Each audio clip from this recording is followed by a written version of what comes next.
Hvala lepa, lep pozdrav. Zdaj, vi ste bili, ali pa je mogoče bilo še v tistih letih, ko veste, kaj pomeni, če nekdo reče, da je za njega prvič, ne? Jaz sem prvič kot predsednik republike pred tako mladim občinstvom in sem malo tako karakter sramežljiv, ne? Pa še tremo. Tako da mi boste malo pomagali, pa bomo skupaj, se mi zdi, tako zabavno preživeli to dolgo. Zdaj, jaz sem v svoji karieri tudi veliko predaval in vem, da je običajno uvod vedno za vse, večino praviloma dolgočasen in ga nihče ne posluša. Zato bi tvegali s tem, da bi šli kar direktno na vprašanje, pa bomo potem videli, kam nas bo radovednost pripeljala, ne? In pravilo je, da ni dobenih omejitev. Lahko vprašate karkoli in jaz lahko vprašam karkoli. Ni pa nujno, da poveste vse, kar ste vprašali. To velja tudi zame. Ok? Imam nekaj kakšno vprašanje?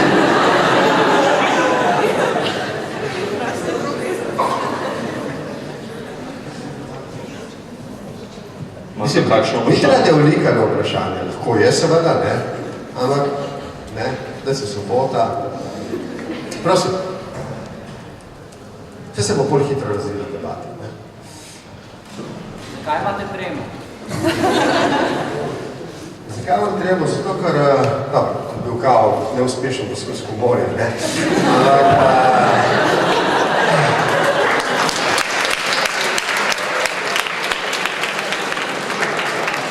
Je tremo zato, ker v bistvu postajamo oče svojega sina, ki je pa približno malo tako strkavit.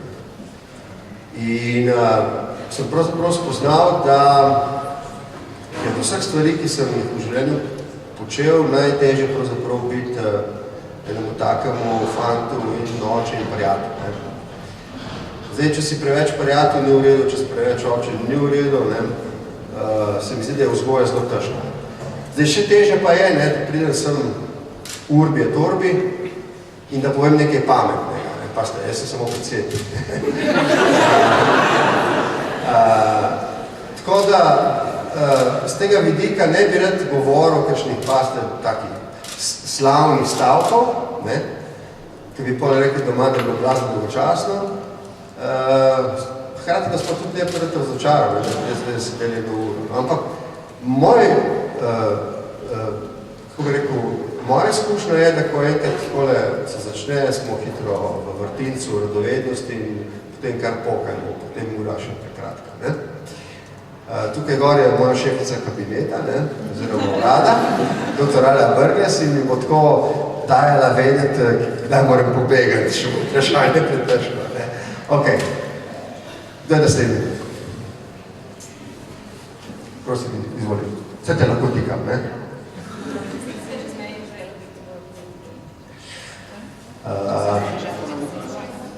Zdaj, vsi govorijo o tem, pa če vsi tako pravijo, potem bo verjetno že držalo, da sem v vaših letih razsajal okrog in se hvala, da bom predsednik. Nekaj na tem je res, politika me je pritegnila prav v gimnaziji. Ne vem zakaj, jaz nisem bil primer dijak, ampak ne tega povedati prav. Tako ne, bolj kar se je dalo si zapomniti, to smo si zapomnili in ker imam dober spomin, je to za gimnazijo zadostovati, za faks ne, to morate biti previdni. V gimnaziji se da še sfinterati z dobrim spominom, pa s kampanjskim učenjem na faksu tam na šoli. Ker tam se boste srečali z najboljšimi in najboljšimi, ne? Top gun. Ne? In tam bojo seveda vsi stremeli najboljši med njimi, ne? Mogoče ste vi med njimi, k temu, da bojo na trgu potem, ko bodo končali faks, zmagali. Ne? In jih bodo tudi najboljši poiskali. Ne? Tako da tam se potem ta filozofija, ne, blazno spremeni. Ne? Tukaj je še recimo en kanček igrivosti prvrst, ne? Ko boste zapustili gimnazijo in boste prišli na faks, boste vstopali v blazno tekmovalno svet. Ne? No in jaz na gimnaziji sem v bistvu naredil nekaj napak, najprej sem opustil atletiko, ker sem jo treniral kot osnovnošolc, sem raje z dekleti laufal, ne? Tukaj na atletski pisti, pa začel sem kaditi, takrat smo vsi kadili brez veze. Potem smo imeli seveda ogromno žurb, no, ampak vmes sem pa začel tudi knjige brati, in to zgodovinske, in v enem hipu me je začela neskončno privlačiti dilema, vprašanje, koliko recimo nekdo kot posameznik vpliva na življenje, ne samo njegovo, ampak tudi na življenje drugih in koliko okolica vpliva na njegovo. In tukaj ne me zdaj narobe razumeti, Adolf Hitler je zame negativen lik, ampak eden najpomembnejših likov 20. stoletja, ker je zaradi pač njegove, recimo temu sprijene filozofije, pač vrh v svet iz tečaja. In vedno me je fasciniralo, še danes me, vprašanje, kako je to mogoče. Ker, če to ni bilo zgodovinsko naključje, potem se to lahko ponovi v dobro in tudi v slabo. In ta dilema, koliko lahko človek vpliva na svet okrog sebe, je bila potem pomembna za mojo odločitev, da ugotovljajoč, da se da vplivati, da nisi ti samo zdaj od Boga ali pa od usode vržen objekt v svet in te potem to Boga življenja nese, ampak nasprotno, da ti postavljaš na to Boga, če imaš to moč. No, in skratka, ta zamisel, da je mogoče vplivati na svet okrog sebe, da si je mogoče prirediti do neke mere življenja, da je mogoče tudi, bom rekel, vplivati skratka obsežneje na svet, me je vodila k temu. Najprej moram reči, da kot mlad sem imel predvsem ambicije, se pravi uveljaviti se, dokazati se. Potem pa malce zrednostjo, malce s tem, ki je zorela pač neka politična misel v meni, pa je bila vedno bolj tudi določena. Vedno bolj mi je bilo jasno, zakaj želim spreminjati svet, kako želim spreminjati svet. In v nekem smislu se mi je želja izpolnila. Bil sem predsednik parlamenta, bil sem predsednik vlade, zdaj sem predsednik države, bil sem evropski poslanec. Ne morem reči, da mi življenje ni bilo naklonjeno. Je bilo pa veliko rekih trenutkov vmes. Ampak res je, ko sem bil v vaših letih, je nekako že skoraj malo dozorela za misel, da bi bil predsednik. Zvolim. Zdaj ste rekli, da ste si želeli v bistvu s politiko spreminjati svet. Imate zdaj tako občutek, da ste naredili kako spremembo v svetu?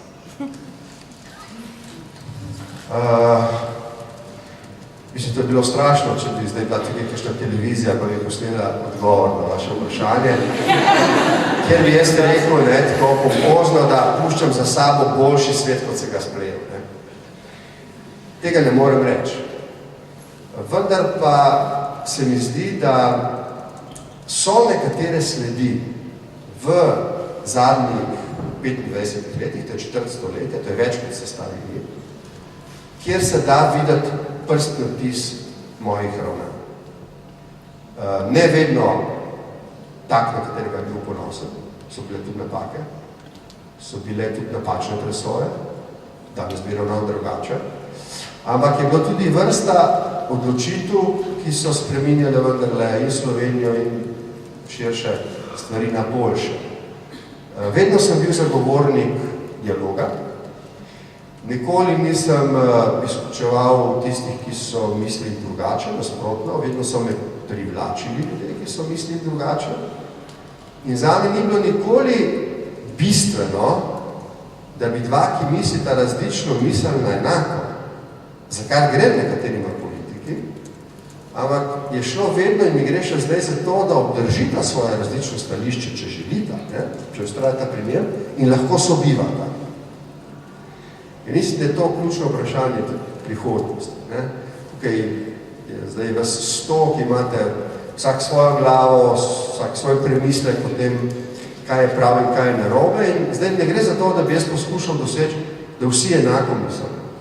Ampak da kar mislite vsak po svoje, samo da določimo neke načine, neka pravila, neke uzuse, da bomo lahko vsak svojo identiteto živeli svobodno in da ti s tvojo pametjo in prepričanjem in življenjskim stilom ne boš ogrožala in pamet in znanje in prepričanje življenjskega stila kolegice, ki je zraven tebe. Evo, to je recimo nekaj, so verjetno v politiki stvari, v katere mora človek verjetno, da ga nese stvari naprej. Vse tako je ne nazadnje tudi v vseh drugih poklicih, če želite. Malo prej sem bil v tem podjetniškem krožku, ne? Tudi tam, ne? Ljudi žene, da bi poskušali narediti nekaj out of the box, ne? Nekaj, kar morda prej ni bilo storjeno, ker se na to ni pomislil, ne?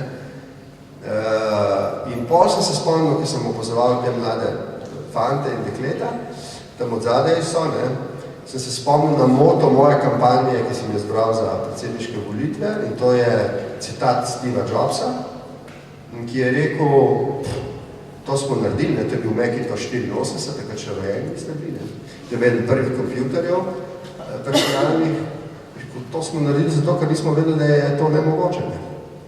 In ta misel me je takrat vodila, da sem šel skozi to surovo kampanjo, ki je bila bistveno drugačna od vseh ostalih.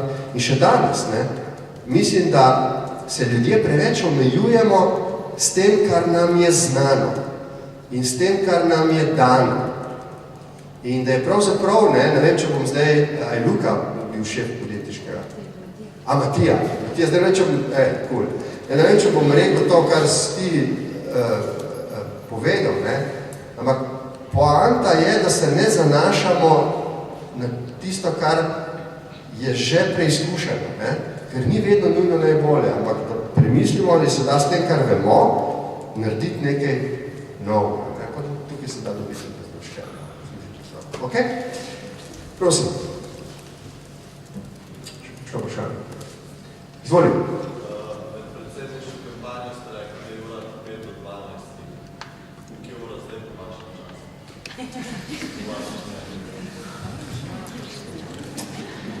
Veš kaj, zdaj tam od zadaj je, mislim, da je to fotografija, ura 15:12. Ampak kako ti bom odgovoril? Jaz sem včeraj podpisal vabila, vsaj po naši presoji, mogoče najbolj domiselnim intelektualcem različnih, recimo različnih političnih prepričanj, svetovno-nazorskih prepričanj, kjer sem jih povabil, da se mi 23. aprila priključijo na gradu Brdo, kjer bi poskušali razmišljati o Sloveniji 2030, ne? Se pravi o prihodnosti. Ne?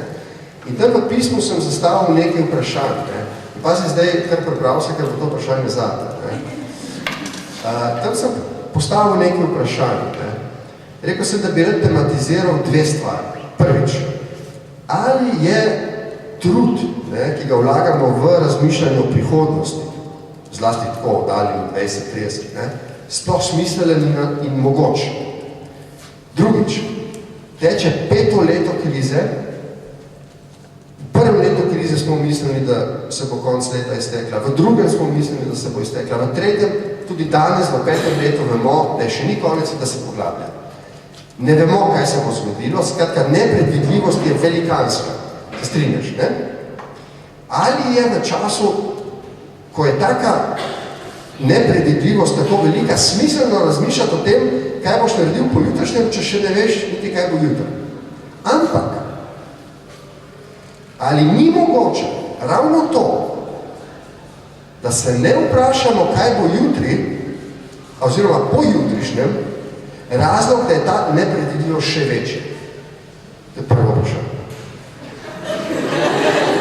In drugo vprašanje, za tiste, ki se boste ukvarjali z ekonomijo na faksu, tisti, ki boste šli študirati družboslovje, ki vas bodo zanimali sociološki, politični, drugi procesi.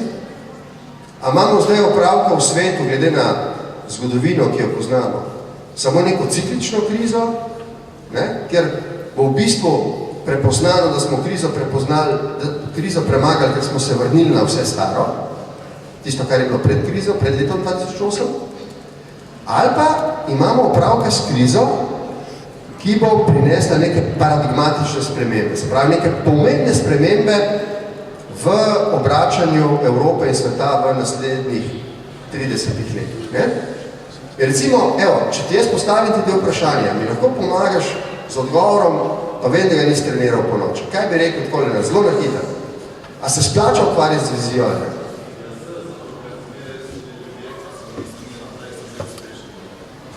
Ampak, mi smo od ustanovitve države naprej. Jaz sem bil takrat malo starejši mulj za dost, ker sem bil član Bučarjeve skupščine, prve demokratično izvoljene, tik po koncu faksa. Mi smo takrat mislili, da vemo vse o tem, kaj se bo zgodilo. In smo napisali 200 dokumentov o prihodnosti. In kriza je ovrgla prav vse. Prav vse. Danes, ko preberemo te dokumente, vidimo, da smo sanjarili o svetu, ki se je zrušil pred našimi očmi. Ampak, spet vprašanje, ne? Jaz odgovarjam na njega pozitivno in evo, še zadnji vprašanje zate.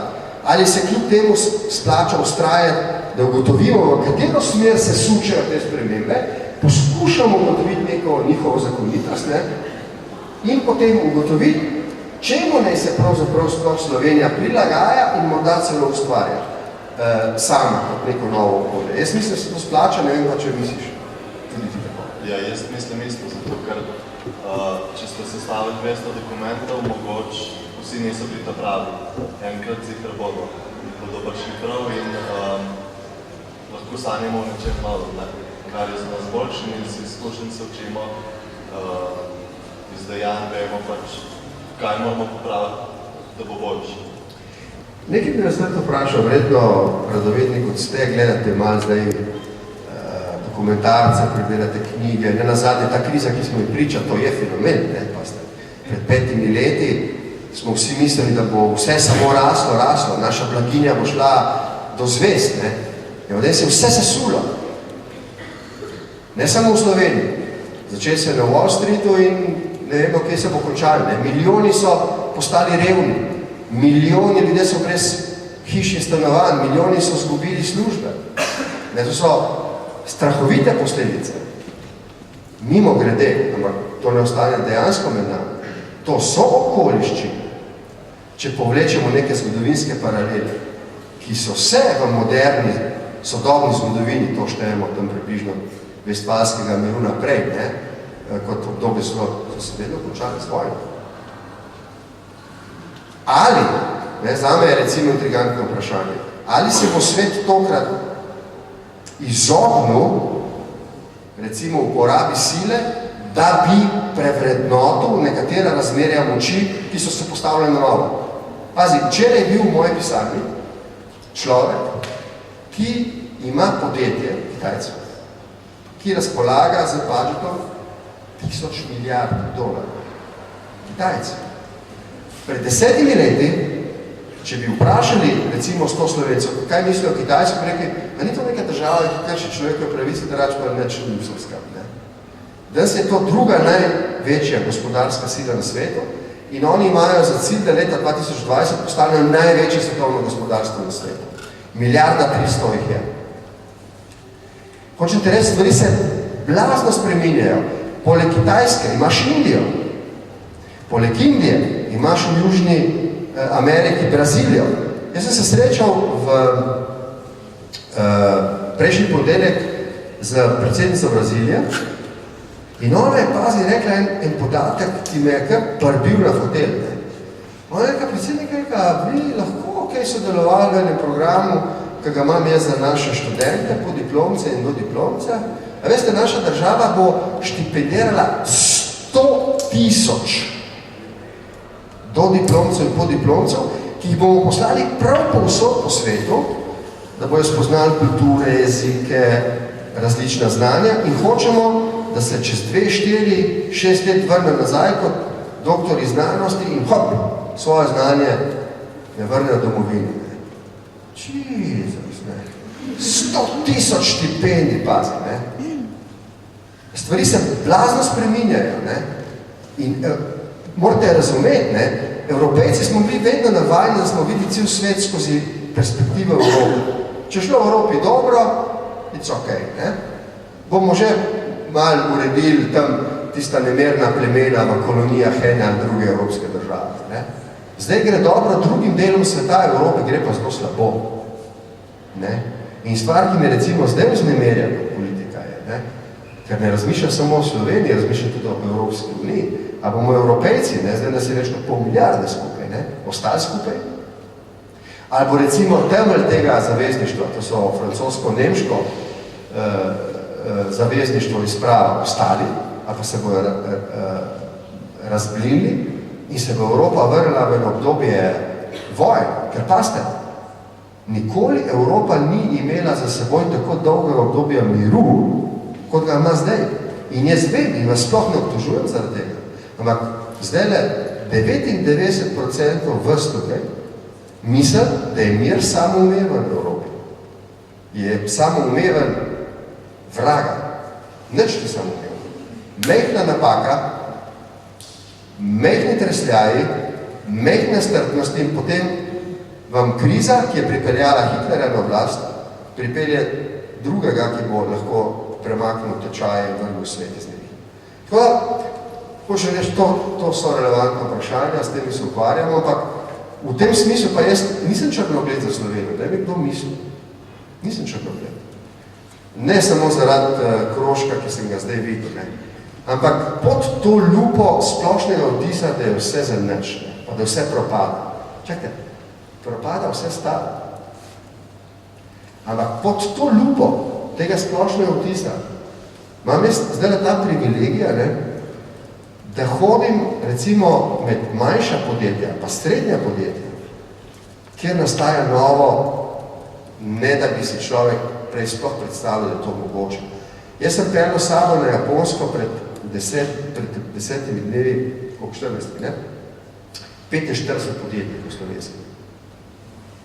To so podjetja, ki imajo, to so slovenske multinacionalke, mejhne, ki, poslušajte, ki absolutno so konkurenčne z Hitačijem, mi smo na Hitačiju, na Sonyju, absolutno konkurenčne. Tako delajo biznis. Mislim, tukaj v Sloveniji je absolutno dovolj znanja, je absolutno dovolj ambicij, tukaj ste pametni ljudje in zdaj, ne, da ta opol zaključim, ko bomo šli naprej s tem projektom Slovenija 2030, ne, bomo tudi dali ime, ne, pa ne da vem povedati, da se ga spomnili Japonci, ne. Ampak to ime je Slovenija lepa in pametna, ne. Ker jaz sem se trudil Japoncem na eni taki konferenci, kot je tukaj, sam da je bilo malo več ljudi, ne, pojasnim, zakaj bi prišli v Slovenijo, ne. Jaz sem govoril to, potem je en Japonček postavil, rekel, pa čakaj malo, ne, smart and beautiful, ne.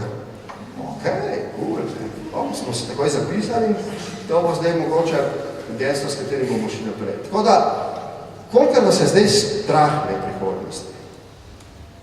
To tudi morate vedeti, da niste ne prvi, ne zadnji, ki jih je doletela recimo malce bolj surova življenjska situacija, tisti med vami, ki bo malo bolj podjeten, ki bo malo bolj ambiciozen, ki bo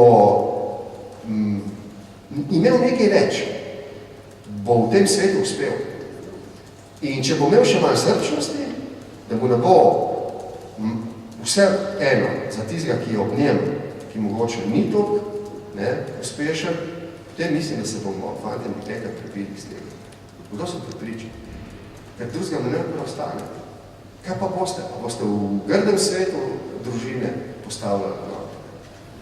Pravi, nimamo druge poti, kot da se ko bi rekel, izpeljemo iz te situacije.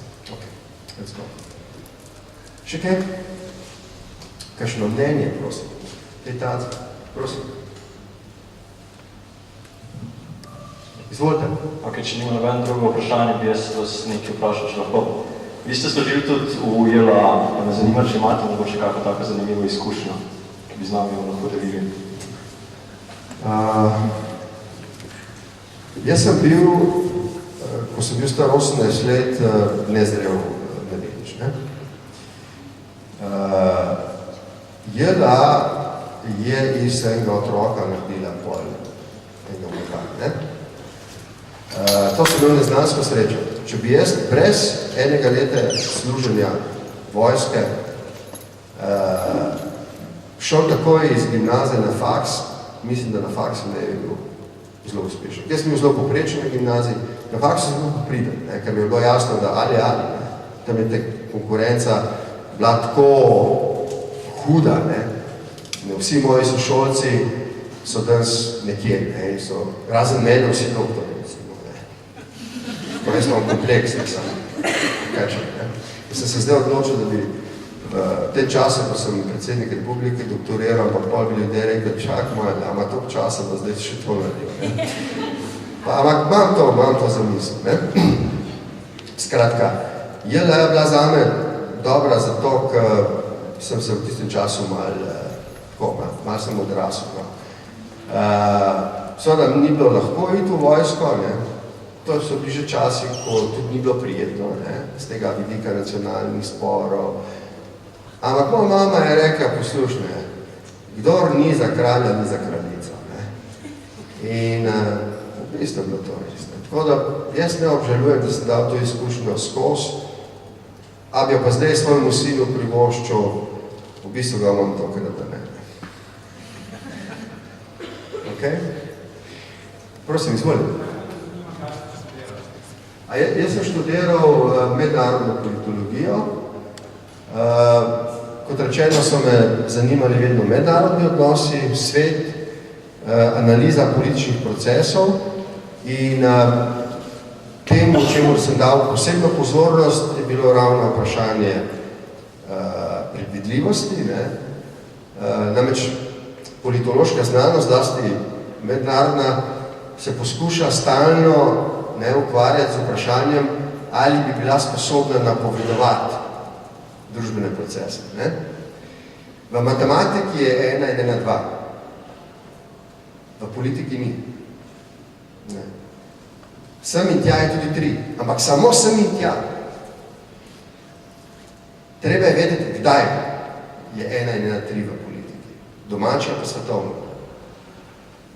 In ta odstop od zakonitosti, da v politiki 1 in 1 ni vedno 2, nekaj še tudi 3.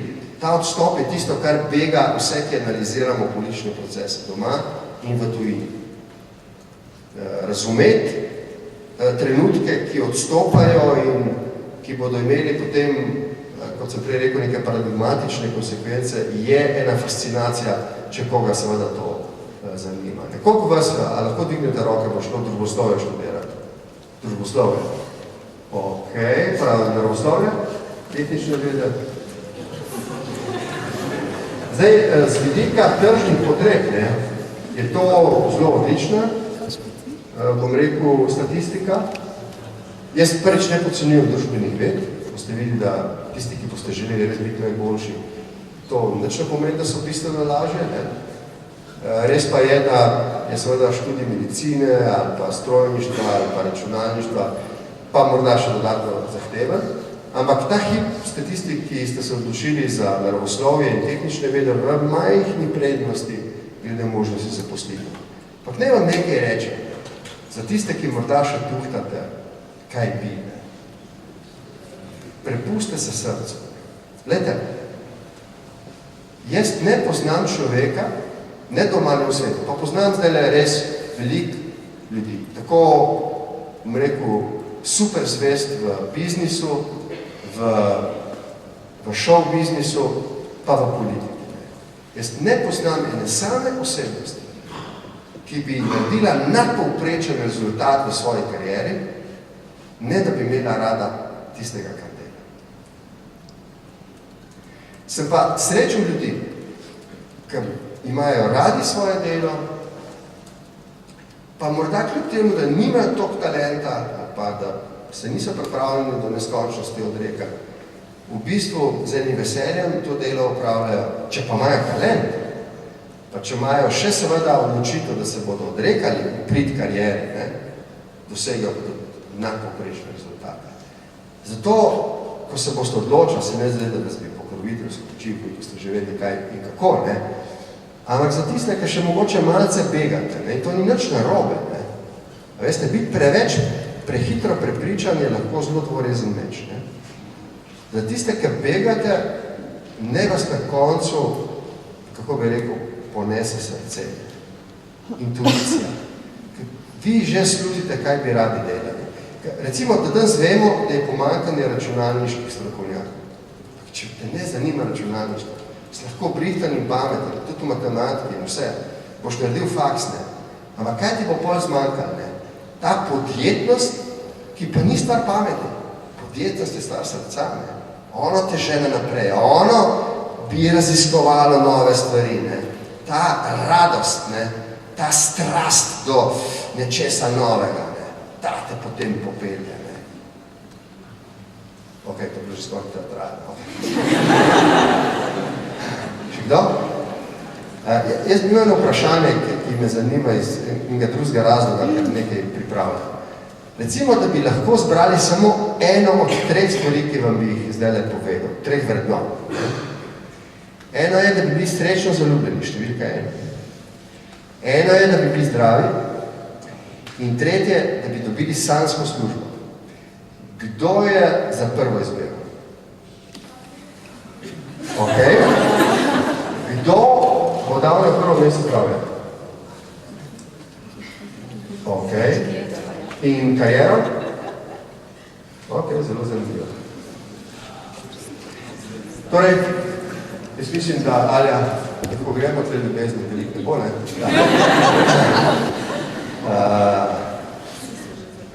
A so vsi zaljubljeni? Kako pa vi veste, gospa Ravnavec? Sklepam po dogajanju na potniku. Iz tega, da ni odljubljenih rok, sklepam, da so že srečno zaljubljeni, tako da... Čakaj, sem še Ne, prehitro, ne, prehitro. Ok, včasih bomo sklenili ta pogovor, vem, da imate pred vami Jušen vikend, ne, zunaj sicer imaš prijazno, ne? Ha? Dobro, ok. Še zadnje vprašanje, izvolite. Slišal sem nekje, da bo mogoče zdaj enkrat v prihodnosti bo treba faks začeti plačevati, mislim, da bodo samo počniške, to res, da se to sem govorili. Zdaj tukaj je z mano mogoče bolj poklicana Alja, ki to več ve, ker je dobila faks, ne. Ampak zaenkrat je tako, da se izredni študenti plačujejo, redni študij pa ne. Ne bo nobenih dvomov, to vam lahko zagotovim. Šolnin za redni študij ne bo. Če bi jih uvedli, bi bil to kratkoročen, neumen ukrep. S tem bi mi izgubili edini resurs, poleg lepot naše države, in to je vaša pamet. Zato bodo šolnine tudi potem, ko je v času moje vlade bil zakon sprejet za 10 000 novih, vlada zdaj razmišlja o tem, da bi šla v nek nov opus. Niso visoke, ampak pa moram nekaj reči. Ne? Jaz recimo, ko sem bil študent, jaz sem delal. Vem, da je področje študentskega dela tako, da ni najboljše urejeno, ne? Ampak jaz vam svetujem, tako, pa sem da vam svetoval, ampak tako vam bi rekel, ne? Ni nepomembno, zakaj recimo v zahodnih državah, da v Ameriki ne govorimo, ne? Tudi otroci najbolj bogatih morajo v času faksa delati. Zato, da vidijo, kako težko je priti do druga. Pa da se navadijo neke discipline. Pa da se navadijo biti tretirani kakšenkrat tako, kakor niso nikoli mislili, da bojo. Pa da zaslužijo nekaj, kar so res sami svojim delom naredili. Pa vi lahko pa ste študirate matematiko, pa ste razmešali časopisov. To gre zato, da morate delati nekaj, kar je v vaši branži. Tako da, ko boste šli na faks, si le najdete tako, no, če se da, kakšno službo, službico, ne, ob študiju, študij jasno prva stvar, najbolj pomembna, ki vas bo naredila iz genijev mladih osebnosti. Osebnosti, izdelane, svojo moralno držo, ki bojo imeli, da boste imeli pred sabo en vrednostni sistem, da boste imeli en urejen pogled na svet okrog vas, ne? Da boste lahko predstavljali kako bi rekel, en stebr stabilnosti tudi za tiste okrog vas, ki morda ne bodo dosegli te ravni zrelosti, kot jo boste videli. Ampak jaz vam kakorkoli na tej poti želim vse dobro.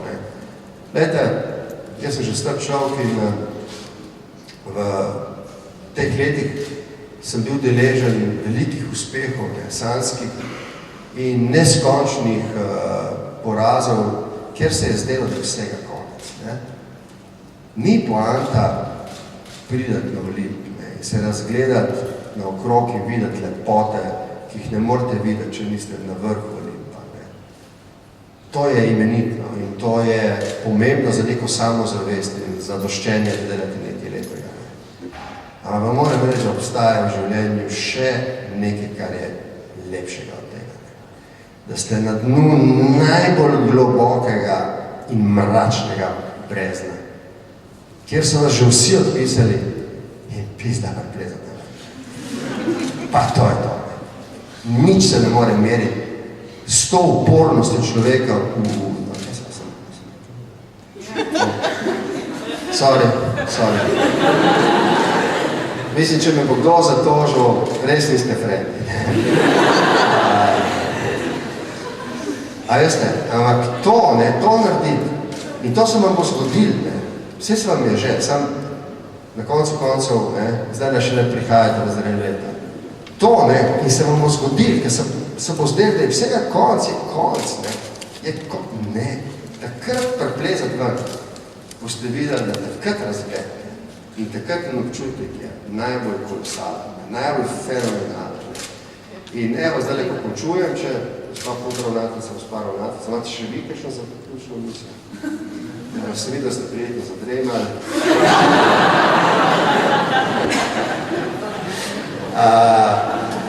Vam ne želim samo tega, da bi kjerkoli že se boste odpravili na Olimp, preplezali na vrh. Ampak vam želim, da takrat, ko vam ne bo šlo, da boste padli v brezno, to se zgodi mnogo dni, da boste takrat pobrali in prišli ven. In takrat boste spoznali, da je upornost nekaj, kar je treba na nek način znati gojiti in da to da še veliko večjo samozavest kot en lahkih uspehov. Lahkih uspehov ne znamo ceniti. Ljubezni, ki pride takole čez noč, ne znamo ceniti. Šele pol, ki jo izgubimo, šele nesrečna ljubezen je res hudo čustvo. Ampak o tem pa res ne bomo govorili. Ok, hvala lepa za to priložnost.